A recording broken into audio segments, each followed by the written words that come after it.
স্বাগতম। আজকের প্রধান খবর, ভারতের শান্তি প্রচেষ্টা নিয়ে পুতিনের প্রশংসা এবং ট্রাম্পের তোপ।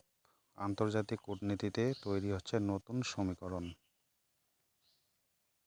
তিয়ানজিনে অনুষ্ঠিত সাংহাই সহযোগিতা সংস্থা বা এসসিও শীর্ষ সম্মেলনের ফাঁকে রাশিয়া প্রেসিডেন্ট ভ্লাদিমির পুতিন ও ভারতের প্রধানমন্ত্রী নরেন্দ্র মোদি বৈঠক আন্তর্জাতিক মহল সাড়া ফেলছে। ইউক্রেনের যুদ্ধে প্রেক্ষিতে শান্তি প্রতিষ্ঠায় ভারতের ভূমিকা নিয়ে পশ্চিমা দেশগুলো যেমন কৌতূহল,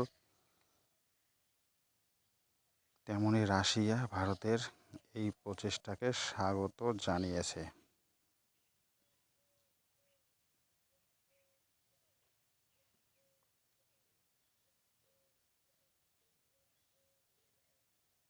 বৈঠকের পর পুতিন মোদি প্রশংসা করে বলেন, ভারতের সবসময় শান্তি প্রতিষ্ঠার পথে ইতিবাচক ভূমিকা রাখছে। তিনি উল্লেখিত করেন, ইউক্রেন সংকট মেটাতে রাশিয়া ও ভারতের সম্মিলিত প্রচেষ্টা গুরুত্বপূর্ণ ভূমিকা রাখতে পারে। পুতিন আরও জানান, আলাস্কায় সম্প্রতি মার্কিন যুক্তরাষ্ট্র ও রাশিয়ার আলোচনায় যে বোঝাপড়া তৈরি হয়েছে তা কার্যকর হলে শান্তি প্রতিষ্ঠায় গতি আসতে পারে। অন্যদিকে মার্কিন প্রেসিডেন্ট ডোনাল্ড ট্রাম্প এই ঘটনার পর ভারতের সঙ্গে মার্কিন বাণিজ্য সম্পর্ক নিয়ে কড়া মন্তব্য করেছেন। তিনি বলেছেন, ভারতের মার্কিন পণ্যের উপর অতিরিক্ত শুল্ক আরোপ করেছে এবং এই সম্পর্ক একতরফা বিপর্যয় ছাড়া কিছুই নয়। ট্রাম্প ঘোষণা করেছেন, তার প্রশাসন ভারত থেকে আমদানি